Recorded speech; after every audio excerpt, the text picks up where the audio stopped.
চলে এসেছি enjoy the লাইফে একটা নতুন ব্লগ নিয়ে। আজ আমি এসেছি হিমাচল প্রদেশে। আপনাদের সবার আগে জানাই শুভ শারদিয়া। আজকে হচ্ছে অষ্টমী এবং আমি অষ্টমীতে এখন রয়েছি সিমলাতে।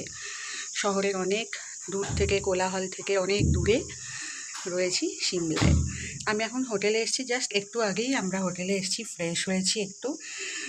এবার বেরিয়ে যাব, ম্যালে যাব। তার আগে শুধু হোটেল থেকে দেখিয়ে দেবো, হোটেলের জানলা থেকে বাইরের ভিউটা।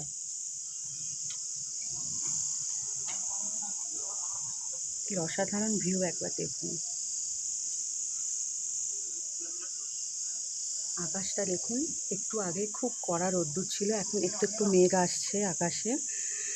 আমরা আম্বালা পর্যন্ত ট্রেনে এসেছি, তারপর সেখান থেকে আমরা যেহেতু ট্যুরের সাথে এসেছি, আমাদের ট্রাভেলার ছিল, তো ট্রাভেলারে করে আমরা সিমলায় ডিরেক্ট হোটেলে এসেছি।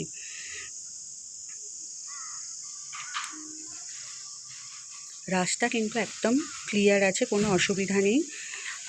হিমাচল প্রদেশটা একটা প্রাকৃতিক দুর্যোগের মধ্যে দিয়ে গিয়েছে কিছুদিন আগেই, এখন কিন্তু রাস্তা পুরোপুরি ক্লিয়ার।